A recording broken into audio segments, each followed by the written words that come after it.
What do you do if you find that your swimming pool pump has turned itself off? The first thing I would do is I would attempt to turn it back on via the keypad or the regular way that you normally turn your pool pump on.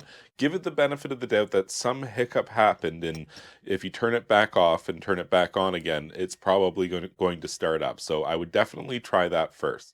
Now, assuming that you've tried that and it didn't work, and you're looking for what is the next step here, I would say I would go to the electrical panel.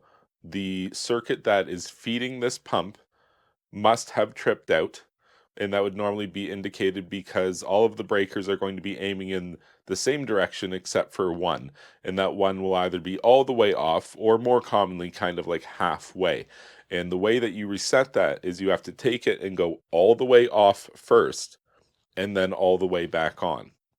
Now, if it immediately trips out again, that's a problem. And I should definitely mention at this point here, this is all assuming that you kind of know what you're doing here with things like electrical boxes and turning off breakers and turning them back on. If you're not sure about what you're doing, you should absolutely not pursue, looking in an electrical box and turning things off and back on again because you could get hurt or you could hurt somebody else. But this is the process by which you would, kind of determine what's gone wrong with this pump here that has made it turn itself off.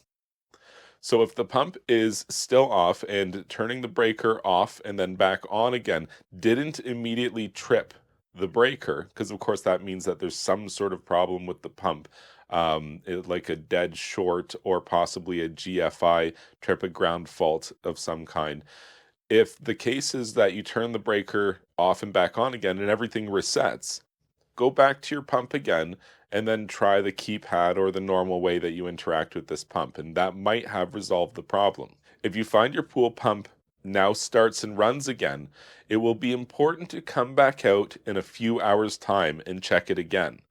Commonly, when a pump motor starts to fail, it will pull more current than it's designed to.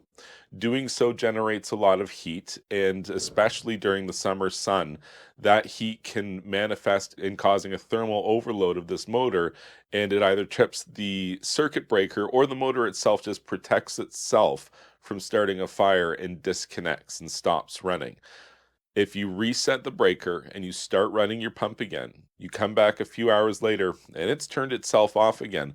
This is almost certainly an indication that this motor has reached the end of its service life, and you probably should be exploring at this point finding a replacement pump and motor. If you found this information helpful, please be sure to like this video and subscribe to my YouTube channel. And you can check out my website, swimmingpoolsteve.com.